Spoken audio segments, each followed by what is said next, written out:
Muy buenos días a todos, reciban un cordial saludo. Mi nombre es Jorge Uparela, soy psicólogo egresado de la UNAD con experiencia en trabajo comunitario, así como también en trabajo en campo educativo y campo clínico.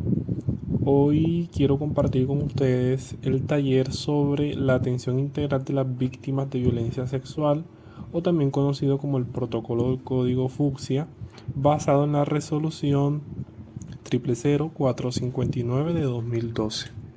Es importante entender que este protocolo busca establecer los parámetros necesarios o a tener en cuenta cuando se presenta un caso de abuso sexual. Tristemente es una realidad que se presenta en muchos países. En Colombia pues es muy frecuente y los psicosociales, que generalmente son el grupo de profesionales que atienden este tipo de casos, nos vamos a ver con estos casos y es necesario conocer, uno, la resolución sobre la cual se basa este protocolo, que es el parámetro legal para nosotros actuar. Y dos, cuáles son esos pasos en los cuales debemos tener conocimiento, pero también en aquellos en los que no son de nuestra competencia. Es decir, el código fucsia involucra una participación interdisciplinar. Psicólogos, médicos, enfermeros, agentes de la ley, etcétera, para poder realizarse. Pues obviamente los profesionales de salud mental tenemos nuestra parte, nuestro proceso en este protocolo. Y por eso es importante pues, profundizar primeramente en la resolución sobre la cual se establece el camino a seguir, pero también pues este taller busca abordar en cierta medida todo lo correspondiente a este código. Bueno, el primer paso es el paso relacionado con la preparación de la comunidad para acceder a los servicios integrales de salud dirigidos a víctimas de violencia sexual.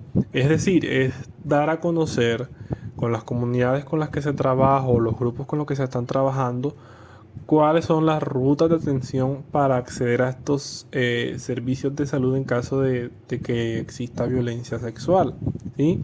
Se especifica que estos casos siempre son de un carácter de urgencia médica, ¿sí? O sea, no es algo como que sucede el caso y tengo que esperar 72 horas, no, es un caso que se tiene que atender de forma inmediata o en la mayor brevedad posible.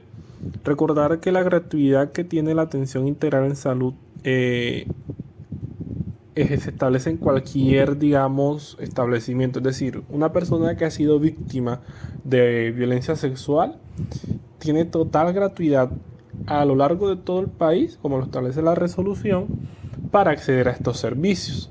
Dos, que se maneja la confidencialidad en torno al acto médico, es decir, cuando el profesional médico o el profesional de salud mental atiende al paciente, se maneja total confidencialidad respecto a lo que se está manejando. Y también recordar la importancia de mantener o promover el derecho a la dignidad, discreción, respeto, ¿sí? Por la privacidad en el marco de la protección de su seguridad como persona. Aquellas personas que accedan digamos, a esta ruta deben contar con profesionales aptos para tratarlas de forma adecuada, evitar comentarios, evitar sesgos, porque obviamente estamos promoviendo un derecho a la dignidad y obviamente a la protección. Ahora, dentro de las poblaciones, es importante tener en cuenta que hay un grupo que requiere una atención prioritaria, ¿sí?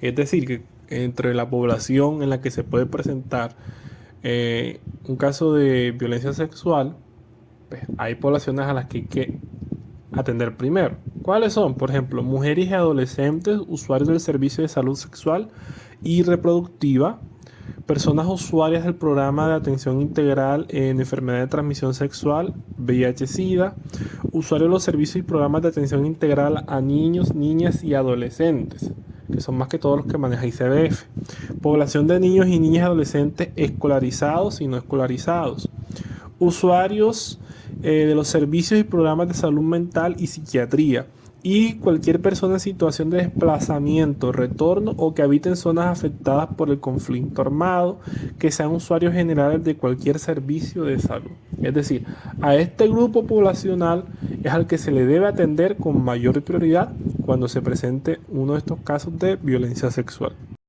También entra en este grupo lo que son mujeres y otras personas con discapacidad, mujeres y otras personas privadas de la libertad en centros carcelarios, mujeres, niños y niñas adolescentes en situación de desastre natural, personas con orientaciones sexuales o identidades de género diversas y personas pertenecientes a pueblos indígenas y afrocolombianos, así como también la población migrante y refugiados.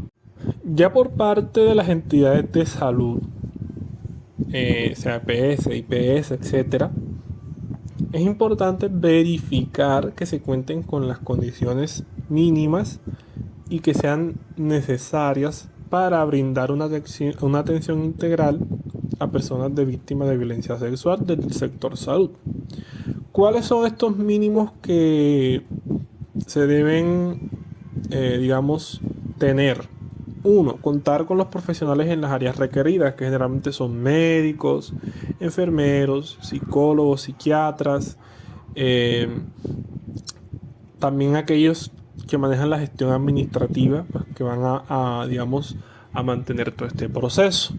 También es importante capacitar para la apropiación del modelo de atención integral de salud para víctimas de violencia sexual. Es decir, las entidades tienen la obligación de capacitar a sus profesionales en este tipo de, situaciones. Es decir, que ellos deben conocer este protocolo, el protocolo debe estar visible en las entidades con la finalidad, pues, de que todos tengan acceso a la información. Mira que aquí lo dice en el siguiente punto: desarrollar flujogramas de atención en salud y procesos administrativos, como también garantizar insumos y dotación para la atención. ¿Por qué? Porque uno de los pasos que vamos a ver más adelante implica verificar que la persona que haya sido víctima de violencia sexual no desarrolle una enfermedad de transmisión sexual, porque no conocemos la salud sexual del abusador, del violador o violadora, en caso de que sea una mujer. Por tal razón es importante priorizar la salud y el bienestar de la persona que ha sido víctima. Entonces también es importante activar el proceso de trabajo en red intersectorial e interinstitucional. Es decir, si el caso se presenta con un menor de edad, ¿cierto? En alguna de las entidades que maneja ICBF, pues obviamente también entra comisaría de familia, policía de infancia y adolescencia. Es decir, las instituciones deben trabajar de forma coordinada, de forma unida, ¿sí?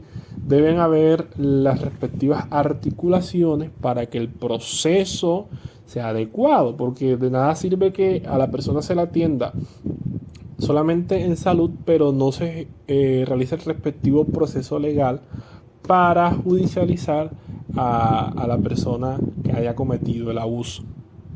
El paso 3 hace relación a la recepción inmediata de la víctima de violencia sexual en el servicio de urgencias médicas, ¿sí? Es decir, la inmediatez. Como lo mencionaba al principio, este tipo de pacientes no deben esperar, es decir, no lo vamos a poner en una sala de espera, no. El triage indica que se le debe atender con prioridad y algo que establece la misma resolución. La atención en el servicio de urgencias para poder garantizar la gratuidad, celeridad, oportunidad, integralidad y calidad de los servicios y procedimientos que requieran para atender su condición clínica. Es decir, que la entidad debe contar, en el caso del sector salud, con un personal médico para realizar la revisión física, un profesional en enfermería para coordinar las intervenciones sobre los casos o sospechas de violencia sexual, un trabajador social y o personal de SIAU para tomar los datos y seguimientos, y el personal administrativo será conocedor de todos los procesos que se lleven a cabo. Obviamente pues también, sería lo preferible, aunque en la realidad tristemente no pasa, un profesional en salud mental para abordar el respectivo seguimiento psicológico, ¿sí? Entonces, cuando se realiza La verificación clínica, que es el paso 4, se establece según la misma resolución 459/2012 un protocolo de urgencias. Ahora, es importante aclarar que toda situación de violencia sexual es considerada una urgencia. Y esto lo voy a repetir a lo largo del taller porque es importante tenerlo en cuenta. Entonces, en triage 1 entra un paciente que acude al servicio de urgencia con comportamiento depresivo, ideaciones suicidas, sangrado vaginal o uretral severo, ¿sí? Que presenta, digamos, toda la sintomatología de una violencia física sexual, ¿sí? En triage 2 entra aquellos pacientes que especifican que el suceso ha ocurrido después de 72 horas. Y en triage 1 entra también cuando el paciente manifiesta que el evento ha ocurrido en las primeras 72 horas. ¿Sí? ¿Por qué? Es importante entenderlo, más que todo desde el ámbito biológico. Buscamos que se prevenga, ¿cierto?, el desarrollo de una enfermedad de transmisión sexual. En este proceso de revisión, que es el paso 4, implica realizar una valoración completa clínica inicial de la víctima. Lo prioritario es la revisión física de la persona. Implica valorar el estado de salud física de la víctima, evaluar el estado emocional y mental del paciente, y si es necesario, pues aplicar los respectivos primeros auxilios psicológicos, diligenciar los respectivos consentimientos informados, la respectiva anamnesis de la víctima de violencia sexual y los diagnósticos clínicos de la víctima de violencia sexual. Aquí es importante tener en cuenta que yo como profesional debo asumir y atender el caso con urgencia médica. O sea, esto es algo que debe hacerse en la mayor brevedad posible. Evitar la revictimización de la persona que está siendo atendida, es decir, ay, pobrecita, mira a ella. O sea, son comentarios o lenguajes que como profesional debemos evitar. Y tercero, siempre se registran los siguientes componentes del examen mental. Implica lo que es el porte, la actitud, la conciencia, orientación, pensamiento. Es para mirar cuál es su nivel de afección mental. Cuando realizamos una valoración del estado de salud mental, se mira todos estos componentes para ver hasta dónde, psicológicamente hablando, ha sido afectada la persona. En el paso 5, pues implica también la parte médica, que son un sinnúmero de pruebas que se le van a realizar a la persona con tal de determinar el diagnóstico, ¿sí?, en el cual se encuentra, con el cual llega, y también buscar, digamos, aquellas muestras del líquido seminal del violador, pues también para su identificación. Es decir, lo que se busca es realizar un diagnóstico biológico, ¿sí?, para determinar el estado de la persona que ha sido abusada y ver, digamos, cuáles son los daños a nivel Ahora, hablemos un poco del componente médico. Implican los pasos 6, 7 y 8, ¿cierto? Esto como tal ya se enfoca más que todo en la parte de un profesional en salud. Por lo tanto, yo no voy a profundizar, solo los voy a mencionar por encima porque mi enfoque más que todo es especificar cuál es el trabajo del psicólogo en este tipo de situaciones. Entonces, el paso 6, asegurarse la profilaxis sindromática para ITS durante la consulta inicial por salud. Es decir, hacer el respectivo análisis de que la persona no esté manifestando sintomatología de una enfermedad de transmisión sexual, ¿sí? Y también realizar el respectivo proceso para evitar que se desarrolle la ITS o, en un peor caso, VIH-Sida, ¿sí? Porque en este tipo de situaciones puede realizarse esa transmisión de una enfermedad. Entonces el médico lo que busca es prevenir que la persona desarrolle la patología. Por eso el paso 7 dice que asegure la profilaxis para VIH-Sida durante la consulta inicial por salud, porque obviamente entre más rápido se haga la intervención, menor es la probabilidad de desarrollar una enfermedad de transmisión sexual. Paso 8, cuando hablamos de que la víctima ha sido mujer, asegurarse, ¿cierto?, del respectivo proceso de anticoncepción de emergencia y acceso a la interrupción voluntaria del embarazo. Es decir, cuando es una mujer la que ha sido abusada ella está en todo su derecho de iniciar un proceso para no quedar embarazada, porque también puede presentarse la situación, ¿sí? Entonces, se debe realizar el respectivo proceso para la interrupción del embarazo. Ahora vamos a profundizar en el paso 9, que es donde me quiero enfatizar, que es la intervención terapéutica inicial especializada en salud mental para las víctimas durante la primera consulta. Obviamente, como profesional, yo debo enfocarme a ser receptivo y empático y no a asumir una actitud que revictimice a la persona que ha sufrido una violencia sexual. Debo aplicar los respectivos primeros auxilios psicológicos y debo realizar una intervención en crisis propiamente dicha. Obviamente, estas personas en la mayoría de los casos van a presentar una afección emocional. El nivel varía del individuo, pero generalmente es una afección bastante severa. Entonces, como profesional, en un momento inmediato, yo debo buscar estabilizar a la persona. Y digo en un momento inmediato porque la resolución establece que estas personas tienen acceso a la respectiva terapia, ¿sí? Que generalmente se maneja lo que es la consulta de psicoterapia breve. Tiende a ser entre 1 a 10 sesiones, obviamente depende de cada individuo cuántas sesiones sean. Puede que se resuelvan 3, en las 10, puede que las 10 no sean suficientes y en ese caso debe derivarse al acompañamiento profesional por el psicólogo mediante la IPS. Entonces, esta psicoterapia debe tener una duración entre 60 a 180 minutos. Como ya dije, debe establecerse entre 1 a 10 sesiones porque es lo que establece la resolución. Estrategias. Se deben contemplar múltiples niveles de evaluación e incluir a los diferentes actores familiares. Enfocarse en el presente y en el futuro, no en el pasado. Técnicas específicas para esta terapia: permitir hacer elecciones, facilitar la expresión de emociones, ayudar a construir un marco comprensivo que ubique la agresión sexual en un contexto relacional.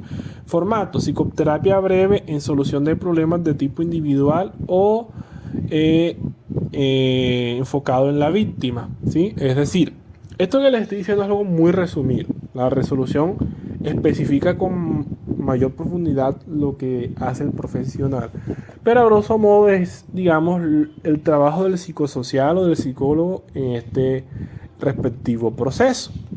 ¿Qué debo evitar yo como profesional? Y es importante tenerlo en cuenta, ¿sí?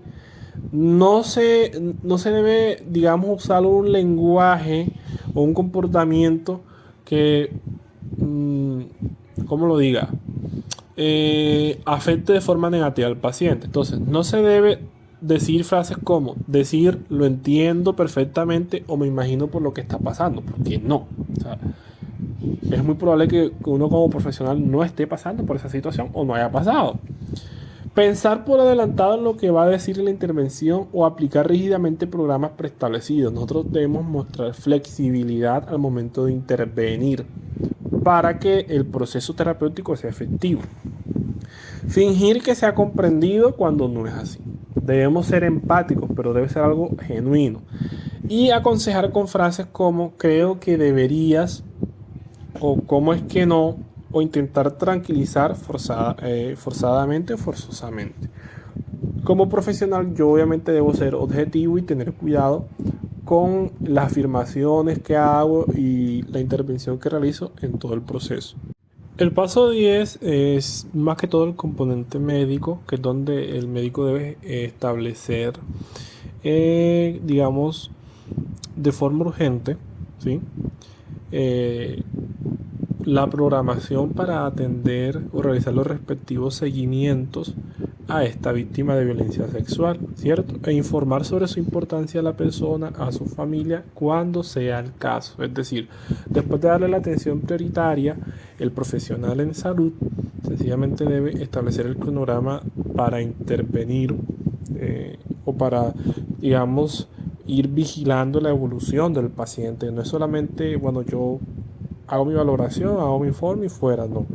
Debo realizar el seguimiento clínico que la persona necesite. Yo diría que, aunque acá se menciona más que todo en el campo de la medicina, en el campo de la psicología debería ser algo parecido. O sea, se debe programar el respectivo seguimiento que tiene que realizar el profesional de salud mental y la programación con la que se va a hacer, ¿sí?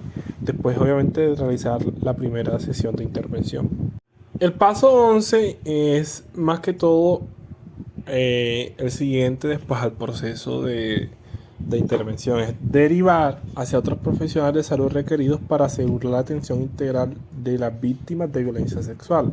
Es decir, generalmente las instituciones establecen un periodo por el que se realiza la intervención por sus propios profesionales, médicos, enfermeros, psicólogos, etcétera, pero posterior a eso, si se ve necesario, se debe derivar pues, a través de la EPS a otros profesionales para que sigan el proceso si es necesario.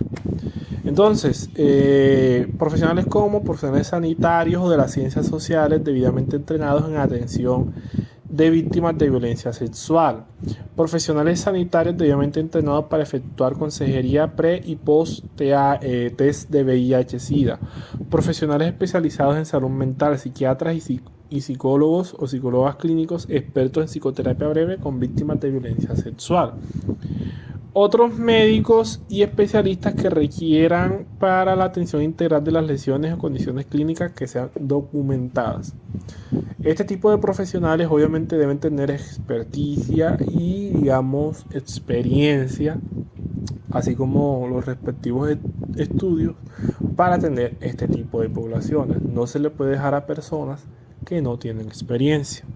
Bueno, ya en los pasos finales se enfoca más que todo en la parte de darle continuidad al proceso. Paso 12. Derivar hacia otros sectores involucrados en la atención inicial en caso de violencia sexual. Lo que hablaba de la articulación, la parte interinstitucional, para que se le dé la respectiva continuidad. Paso 13. Efectuar los procedimientos de vigilancia en salud pública de la violencia sexual que correspondan. Paso 14. Realizar los seguimientos rutinarios que se requiere una víctima de violencia sexual atendida en el sector salud. Y paso 15. Efectuar un adecuado cierre del caso.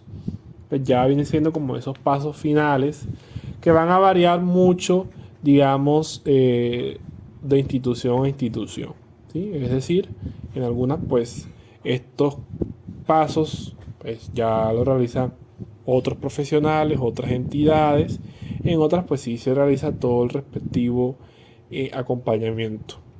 En la teoría, en la ley, es lo que se establece. Sin embargo, pues ya en la parte de la vida cotidiana es muy diferente lo que sucede, porque pues el componente social y cultural afecta mucho todos estos procesos.